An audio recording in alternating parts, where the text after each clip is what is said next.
Hello and welcome to a new Let's Play with me, Matthew Caddis, aka Poogie. So we return again to the Sonic series, but this time with another hedgehog, one who is black and red. Yep, we are looking at Shadow again.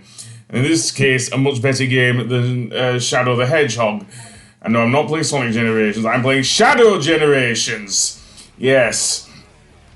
And indeed, we will get to that. But first, a bit of a backstory. 50 years ago, aboard the space colony Ark, the genius Professor Gerald Robotnik sought to create the ultimate life form. He called his creation Shadow. Shadow was raised alongside Gerald's ailing granddaughter, Maria. They were inseparable. A series of tragedies befell the Ark. The military sought to cover everything up. They took the lives of Gerald and Maria and sealed Shadow away. 50 years later, Shadow was awakened. Filled with anger and sadness, he was haunted by Maria's final words to him. Shadow, I beg of you, for all the people on that planet. Shadow was bent on revenge and sought to destroy the world. At the last moment, Shadow remembered Maria's final wish: to protect her beloved planet and all who lived there. There were more secrets to Shadow's past. Shadow was generated from the DNA of the evil alien conqueror Black Doom. Shadow didn't understand why Black Doom expected him to be the vanguard for his invasion of Earth. After many battles, Shadow crushed Black Doom and his forces, finally breaking free from his past. Shadow the Hedgehog, the lone dark warrior who judges the world by his own code. The past will return to haunt him.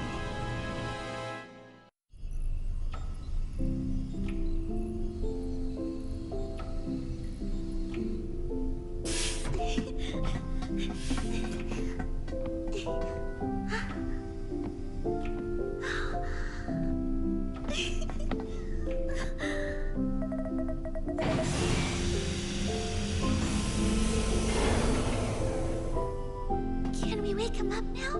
Can I meet him? I believe so, yes.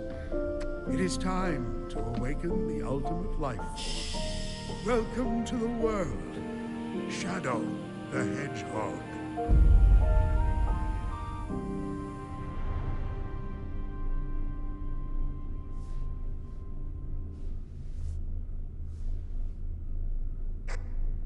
Shadow, this is Rouge. Do you copy? Shadow here. I copy. Are you still aboard the Ark? Yes, I arrived at the space colony an hour ago. Well, you're missing the birthday party. I hope you're planning on being here. I already told you. Gunn detected an unusual biosignature aboard the Ark. I'm not leaving until I eliminate any possible threat. There's free food.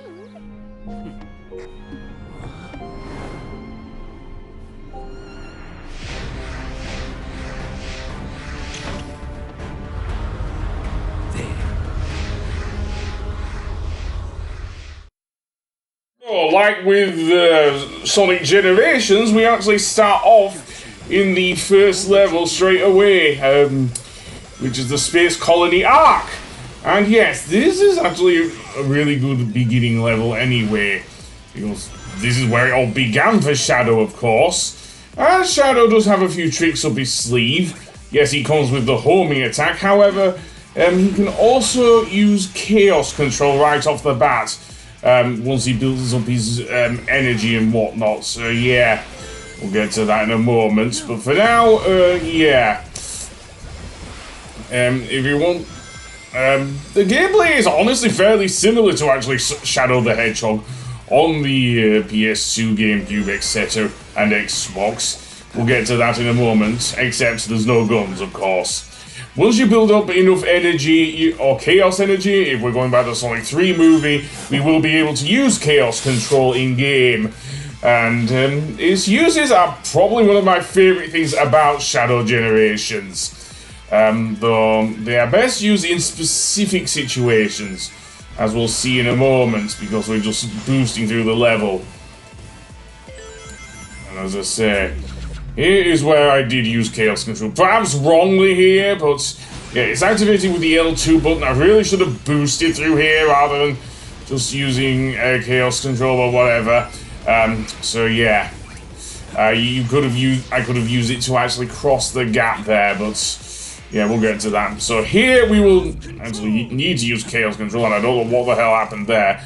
So you actually jump across these missiles before time runs out, basically. And you saw there that I fell down for some insane reason, but now I can't get across. So I will have to either jump across and homie attack, which you saw how that happened, isn't it? So yeah.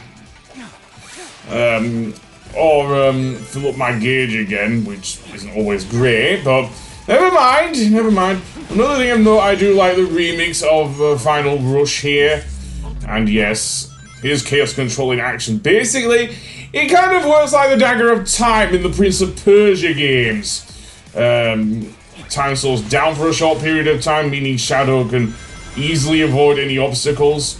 Yeah, it works a lot differently to Shadow the Hedgehog, because in that game, time did stop, but you could and you had unlimited ammo, but no, it didn't work the same way as it does in Shadow Generations. Yeah, which makes some honestly really good platforming. And I'm saying this after the fact of Sonic Frontiers, which this game uses the same engine of as well. At least Shadow Generations does. Not so Sonic Generations. That one got beefed up to 60 FPS, so I'm happy with that. It's just a shame none of the new music had been added from the other Sonic games. And here is something that was also in other Sonic games: the ability to, I guess, do quick time events. Except here it's kind of a bit more automated than the likes of Sonic Unleashed, where, of course, you have to press a certain number of buttons. Here, all you have to do is button mash that giant missile to knock it back. Yeah, eat your heart out, Sweet Mountain. I don't need to actually avoid it. I just need to punch the living crap out of it. And yeah, and then our old friend, the Artificial Chaos, are also here. I'm glad that they are still here as well. At least I don't have to carry around a fucking healing unit to heal the scientists on the ark, like with the Doom and Lost Impacts. And yes, the rather slim-looking Artificial Chaos even grow giant fists to punch you, seriously. And talk about one of the most cartooniest-looking things I've seen in the game. And I mean, this game does get pretty dark with Shadow revisiting his past and everything.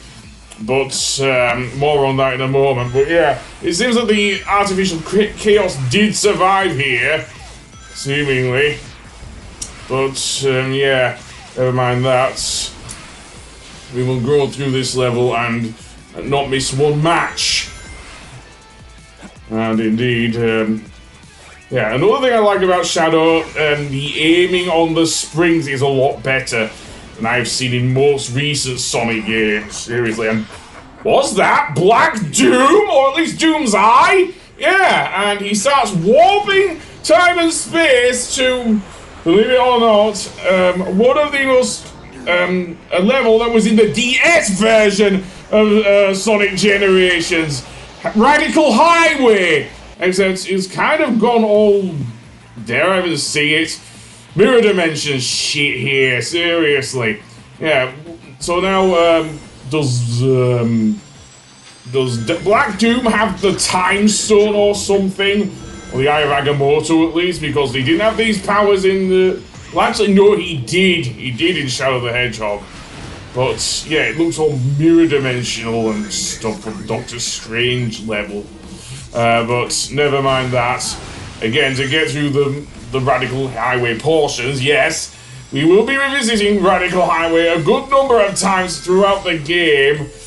Believe it or not, complete with the morphing buildings in the background. Seriously. And it's like Sega said, no, we want some of that Marvel shit. Seriously. And the Marvel's gone downhill, but never mind. And even more psychedelic stuff here. And there goes Doom's Eye, seemingly sending a giant skyscraper in Shadow's way, in which Shadow has to pretty much slide down it without the aid of snowboard. At least Sonic could do that in Crisis City. Shadow? No, he's just using his shoes, man. And we have to avoid the electric pulses coming off each of the buildings. And then we will land on the helipad, where there would normally be a thing, but instead he summons these giant robots, seemingly. I don't know why Black Doom is not using the thing, and then we just beat Doom's Eye, we get this thing, and it just disappears into a portal. Seriously. And then it all goes back to, dare I even say it, back to Space Colony Ark. Seriously. One of the weirdest things I've seen in a Sonic game, and that's saying a lot. Anyway, that being said, we will get another cutscene here, showing what happens with the Time Eater.